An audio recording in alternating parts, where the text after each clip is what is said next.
Before we get going into the video, my name is Brando. For the new viewers, I'm the founder of Brandlux Media. We are an e-commerce growth agency. We've been able and so fortunate to work with 100 plus partners. And so the reason I started this channel is to document every framework that I know is proven to work and that actually work so that you can get some value from it and, hopefully make your business a success. With no further ado, I hope you enjoy this video. In today's video, I'm going to bring you through an apparel company that is currently doing around $1.8 million every single month. I'm going to break down their funnel, their creative funnel, their offers, multiple different things. I'm going to share that in just a second. But before we get into the video, for the new viewers mostly, if you don't know me, I'm Brando. I'm the founder of Brandlux Media. We've been able to work with 100 companies in the last e-commerce brands over the last 6 to 7 years. So I'm fortunate enough to have access to a lot of data, including working with clients like these where they make, in the last 10 to 11 days, they generated $344,000 just month to date so far. So I'm used to working with 7-figure clients, 8-figure clients, and I just get access to a lot of data and information, which is the first and primary reason why I decided to start this channel, to share my journey and share my learnings by working with these clients and these brands, and of course, scaling them. Now, let's get into, let me just refresh so you know this is real, but this is just one of our clients that we're currently working with right now. Now, the company that I want to talk about today is called Rehoas. I'm not sure how you pronounce that, but I do want to say one thing. I've never really seen too many of their ads. I just went in the ads library and also by looking at, tools like Atria, where you can find competitors and see what's working in the market. I noticed that they're running, first of all, they tested 8,200 ads, and if we filter by active, they're literally, they have 988 active ads, which means that they're doing a lot of money. So they're generating a significant amount of revenue every single month consistently. And we can also take a look at the ads library in just a second. But before we do that, let me just give you a couple of promises here. What I'm going to do in this video, I'm going to study this apparel company from A to Z. I'm going to study their sales journey with you, where they are spending, so we understand what platforms are working really well for them when it comes to customer acquisition, specifically acquiring new customers, right? And then offers, what offers they're doing. I have to be honest, they're doing a very strategic offer, which I've personally tested before with other apparel and clothing companies, and it works very, very well. Once again, specifically for acquiring, first-time customers. And then I'm going to talk about the creative strategy. And, they do several different types of creatives, but there is this one thing that I think is giving them that competitive advantage that is allowing them to scale further. And, don't worry, this is my favorite part. The creative part is my favorite part, but we will speak about that towards the middle to the end of the video. Okay, so stick until the end if you want to know the creative strategy. Now, let's get into some things that I noticed over here. Let's take a look at the company. Okay, so these are the ads, 18,000 ads, even more. If we filter by active ads, let's just see how many they're running right now. But from what I remember, I think it's 300, 400, okay, like 670 active ads right now. So they're definitely, of course, out of these 988 ads. I mean, this number is not always 100% accurate, but it gives you a pretty good understanding of what they're doing. But, most of their ads, going back to my promise here, where are they spending? It seems like they're spending mostly on Meta. That's their client acquisition channel or customer acquisition channel, okay? So going back over here, let's take a look at what they're doing. Let's take a look at the longest running ads, as I always like to do in my videos, and take a look at what types of ads they're running. But before we do that, I want to go ahead and see what landing pages they're running just to fulfill my first promise, which is to study their sales process. It seems like their sales process is quite simple. They have good ads, a good offer, a very simple and seamless funnel. And let's see what they're doing. It seems like most of these ads are redirecting to collections or shop all, a sale, collection. They're basically all collection pages, collection, all collections. And of course, as you can tell, they're scaling a lot of different ads into multiple different collections. And it seems like their strategy is literally to redirect people into collections. So if you're considering starting an apparel company, maybe leverage what they're doing. And sometimes it's better to give people an option. And in fact, what they're doing in one of their many collections, how they look like, is basically like this. They're doing a really good offer: buy one, get one for 30% off, right? With code DEAR30 or whatever. And so this is a good offer for people that want to get in. And the reality, and this is, I promise, I've noticed this by also working with other apparel, clothing, fashion companies, is that people look for deals People, even for jewelry, like people look for deals. They just look for deals. They wait for the deal. If there's no deal, they're not gonna buy. Like literally, if you're a first-time customer, they look for the deal. And so the customer acquisition process here, which is really, really interesting and really, it's really smart to analyze this aspect, is that this is their model. They're doing good offers for first-time customers, and then they are essentially scaling on the back end by launching new collections, launching new shoes, accessories to resell to those customers and increase LTV, because that's ultimately how you get a business to like multiple 8 figures. You can't just do it to acquiring new customers. So they're doing a very seamless job here. You can add to cart. Let's take a look at one of their top products and see what their landing page looks like. Price up front, reviews.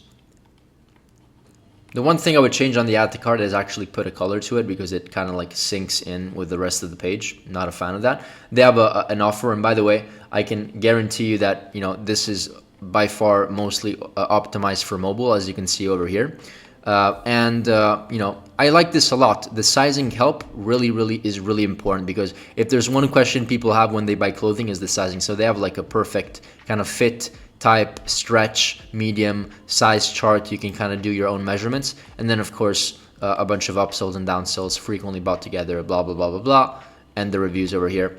And they also have some value propositions on the bottom, sustainable and premium. I like how they're talking about their brand, chic design, blah, blah, blah, better materials. So their selling proposition, I guess, is high quality materials, but for a good price tag. And so, if you don't know, a dress can typically cost like hundreds of dollars. This in dirhams, I think is, $44. So very, very affordable pricing, while kind of like having very high premium, high quality photo shoots and designs. So it seems like this is kind of their unique angle proposition. And so once again, I'm going to talk about the ads in just a second, but so far the funnel seems very, very simple, which proves that you don't really sometimes even need a complex funnel with so many different, lengthy descriptions or amazing landing pages. Sometimes in most cases, when you're selling products that sell themselves through visuals and perceived value, you just need good photography, a good headline, a good offer, and you're pretty much good to go. Let's take a look at what their cart looks like. Very simple cart with upsells. I like this a lot. Buy one, get the second 30% off code. They remind people about this offer. Let's see how the checkout looks like, but I think it's going to be a standard Shopify checkout. Boom, simple, credit cards, easy buy. And they probably even have upsells on the back end, which are probably going to upsell either complementary products or maybe the same exact product but with a different color. Who knows? So that's what I would do, at least. And they're probably doing this if they're spending this much and they have so many different ads active. They're probably doing that, 8,000 ads, whatever. Let me filter again. I think like 900, 1,000 active ads. That's a lot. Okay. Now let's get into analyzing. Let's see what I need to speak about over here. We spoke about these 3 things: sales journey, where they're spending, meta, offers. They're doing a buy one, get a 30% off for the second buy, right? And you can also do, if there's one thing that I really like a lot, which is what also, not to get on another topic, but I think it's very valuable. What True Classic is doing is that they're also doing this type of offer to acquire new customers, and it's working very, very, very well for them. I actually had a call with a director, I think like 6 months ago, and it was, very interesting company. They're doing 9 figures, of course. I'm not sure what's the problem here. Let's take a look at their main website, but they're doing an offer where you can basically buy more and get more for free. So you can do like a bundle builder. I think this is their page. Bundle builder. Yeah, you see, buy 3 items, save 33%. Buy 6 items, save 44%. Buy 9 items, save 50%. So this is amazing for first-time buyers. And so they also have a section where they say buy 2, save 8%, add more to save up to 50%. So it's like it's really, really incentivizing to increase that AOV and spend. So this is obviously a different company. Another topic for another video, but this is what they're doing over here. It's a similar concept, just structured in a different way. So once again, moving forward, let's get into our diagrams over here. Where is it? There it is. So let's talk about, first of all, creatives. Offers for first-time buyers. I already mentioned this. They're doing a very good offer. What they're also testing, and I kind of like saw it in their ads, and I noticed this is what a lot of companies that scale to 8 figures are doing, is that they're testing ads to multiple different offers. So they're not just stopping and scaling one offer. They're typically, what you want to do is find a scalable offer, but not do it once, do it multiple times, so that you can essentially find different offers that can scale. And guess what? You can also hide these pages to first-time customers.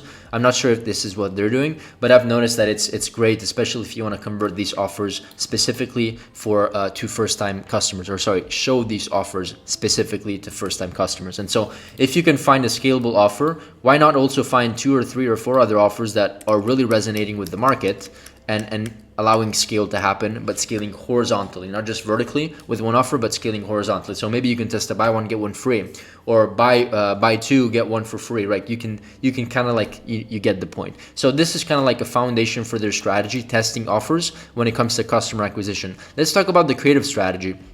I talk about B-rolls a lot, but here they're doing a different type of B-roll, and let's take a look at what they're doing with their ads before going through these frameworks, which is really, really interesting. Okay, where is it? Over here. So let's go over some ads and take a look at what they're doing.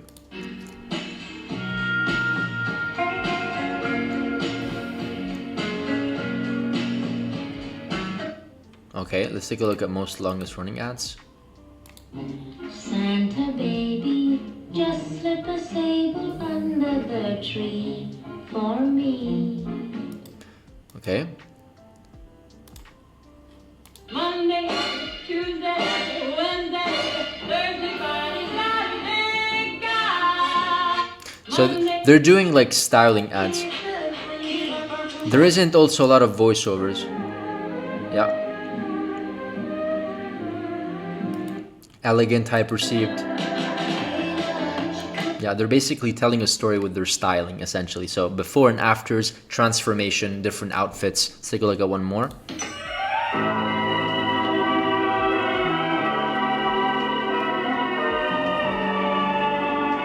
I really like how they're doing this, and explains why they're doing so well. So the primary focus, I think, and what's allowing them to scale, and it's pretty clear at this point, is just the quality. They found a format that really works well for them. This kind of styling and low-key, like natural styling approach. So very good with ads. They're probably very structured to allow these ads to be produced at scale. 900 ads, guys. Let's take a look at how many they're doing. How many ads they launched recently. So they launched. Yeah, so 1,437 ads were live in the last 30 days, including 1,000 new ads. So a lot of these ads are like new and repurposed. So in order for that to happen, you need to have an organization, whether it's an agency, in-house team. You need to have a structured team to do that. So that's number one. And number two is just the offer. So good ads, good offer. The perceived value of the product is obviously there because the images are clear. So sometimes that's all you need, and it allows you to build leverage. And once you have all those customers, you already built leverage, and you have a seasoned pixel, and you can scale more easily, etc., etc., etc. So this is my first kind of like observation on. You see a bunch of videos. Let's take a look at how the distribution of ads of images. So interesting, they're doing 50% of images are the ads. So let's take a look at the active ads, and also what types of image ads they're running to identify what's the purpose of them. So Valentine's Day offer based, simple, high quality, high premium images. These can work very well. They're also doing carousel, I think, carousel ads. So a lot of people just forget about doing image ads, but guys, for products that sell themselves through visuals like home decor, couches, frames, whatever it is, clothing, jewelry, image ads are absolutely great. So they're doing also 9.4% of ads are carousel ads. So, you can take a look at yourself here, but these are my observations and my gut feelings about everything. How do they do that? How do they handle this creative process, and how does it work for them? So let's take a look at what they're doing, and I have it explained here on a form. So they're taking on collaborations with UGC creators and asking them to film B-rolls. B-rolls and full-on scenes, raw scenes. And then we have editors that make them faster and allow the transformation to happen. What do I mean by transformation? I'll talk about this later. But essentially, UGC person, you pay them a couple $100, they give you like 10, 15, 20 different frames, right, of different B-rolls and scenes and different closings. The editors go ahead and combine everything with a script or an AI or a song, and with, of course, good captions. And then they also test horizontally and scale with other different types of scripts, or not necessarily scripts, but also just headlines like subtitles on the ads. Okay.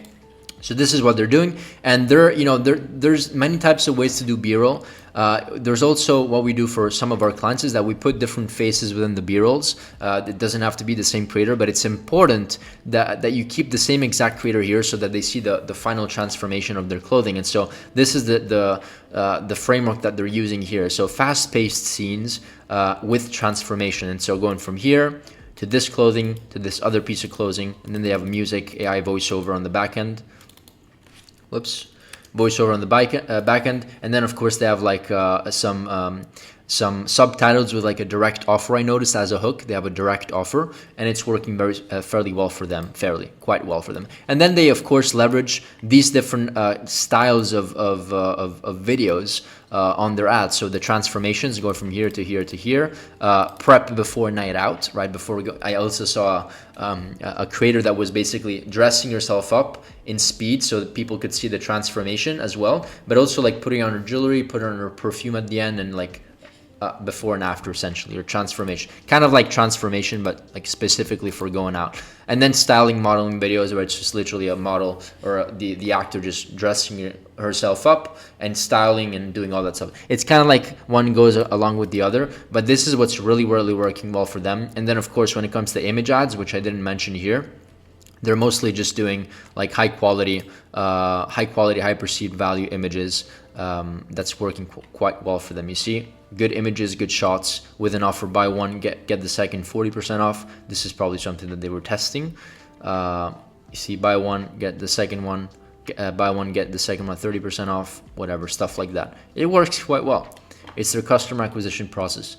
You know, I wouldn't even be surprised if they're like drop shipping. I wouldn't even be surprised if that's the case. But yeah, moving forward over here. So this is their process. One other really good strategy that they're using is that they're doing white listing. Okay, let me explain what that works. So first of all, before we get into that concept, we need to understand that skepticism will always go up as the years go by, because nobody trusts anybody, any other company just like that, especially if they see your ad and they don't even know you and you don't have that brand awareness. So skepticism is through the roof. And so a good strategy that they have been using is called whitelisting. So where you see basically a company, this is the company name, and then you have them essentially partnered up with a creator, and I'll show you some examples. And this is how it looks like. So whitelisting is one of the best ways to decrease cost per acquisition almost instantly, and you can do this across all the other niches. I'm going to show you how they're doing it in their scenario. It's a great strategy because the UGC video seems a lot more unbiased and authentic. If the video is not authentic, then it will not work that well. Everything needs to be raw, real, authentic. It has to come across as organic posts, not paid ads. And so that's a great opportunity where the Facebook ad is going to basically be creator IG. You can basically get access to the Instagram of the creator, and then it's going to be a partnership with the brand. So I'll show you how it works. This is how it works, and you can see this across multiple different examples. So let's see, let's take a look. These are normal ads. These are normal ads. I have to scroll through a bit, and then we'll see. And you see, Vicky and Rihoas or whatever. Collaboration. Another collaboration. And so this is genius because first of all, it decreases customer acquisition because the ad itself is, as I said before in the description, is way more unbiased. Okay, it's just unbiased. They see a post that's coming from a model or a creator or a normal person, and just of course there's that connection with the partnership, but it's way more unbiased, and it's much higher trust, because if they know that somebody is part, it's like the ad comes across as, hey, this I'm seeing that this girl is wearing this amazing dress. and they're partnered and they're partnering with this company, so it's almost as an endorsement. That's kind of like how people can see it. It's endorsed, right? So this model is endorsing this other company, and they're in this collaboration, they're doing this post together, they're endorsing the company. And so it's a very, very good strategy. And the way that you can pitch this to the creators is like, hey, we're spending like $1,000 a day, 500, a million, whatever the number is that let us use your profile, run ads to your ad account so that we can spend the thousands of dollars, and basically you'll increase your followers, your likes, your comments, your engagement, and it's going to be also an automatic free boost for you. It's like a no-brainer. And so you see Anna, Maria, and the brand, look how many. It's obviously a strategy that's really working well for them. You see? A bunch of examples. Other examples. And these are carousels. These are the storytelling. And so, of course, these posts can also be a lot more personal, right? So it's, you get the point. That's it for this video, honestly. I did want to speak about maybe one last thing here, is that the conclusion here is that, what's the conclusion? They have whitelisting ads, authentic ads, whether they're whitelisting or not. They're good ads. They're doing a very good frame with the strategy that I explained before over here. They're being very strategic about this. And then at the same time, they have a good offer combined with a simple, fast, easy to scroll website. Boom. There you go. Sometimes you don't need something like who knows what. And I've seen many clients that come to us with a very good product, very good styling, very, very good offer on the front end. I have to say that's like one of the most important things, good offer. Very good at scaling ads and testing a lot of different ads, a lot of different creative concepts, scripts, stylings, and then boom, simple checkout, and it works. It can scale. You don't need something who knows what. Okay, so this is my take on this brand. Let me know if you agree or disagree, your comments, your ideas. By the way, if you are a company that is currently doing at least $50,000 to $100,000 a month, and you want to book a call with us because you want a free audit, we can accommodate that. Just book a call below, you'll get a free audit, and then we'll explore the opportunity of working together. If there's one thing that I want to add value to this video, is this demo command center, which I always use. I know it's kind of out of topic, especially if you are a new viewer, but if you want a systematized way to track your ads, like with a daily, this is like a daily report. We track all of our ad metrics and results for all of our clients on this like color-coded dashboard. We track all of our creative concepts or tests. These are all ad account tests that we do and that we track. It's tracking sheets, ad copies, visuals. We have a UGC tracker, a CRO tracker, email flows, email campaigns, a TikTok shop tracker. We literally have everything. Like, it's literally everything, where we track competitors. We also have an ROI calculator, which is really, really useful because you can kind of like go in here and change like your numbers and see what the current situation is, what the improved situation, what you want the improved situation to be, and what the results can be at scale. So everything is done for you. And this is the sheet that we use to scale our clients to 7 and 8 figures, to systematize and document everything. If you want it, it's below. You can get the link down below. And that's it. I'll leave you with this. Book a call if you want, and see you in the next video. Bye. On a side note, before I end it off here, if you actually own an e-commerce business and you want your business and your brand to be audited, we can just hop on a call, hop on a free strategy session with myself or one of my team members, and we can pretty much have a conversation about your roadmap towards next year and how perhaps you can reach your goals. The conversation is very laid back. It's honestly just to understand if there's an opportunity for us to do even business together one day. Okay, with no further ado, thank you once again, and who knows, maybe see you in the next masterclass.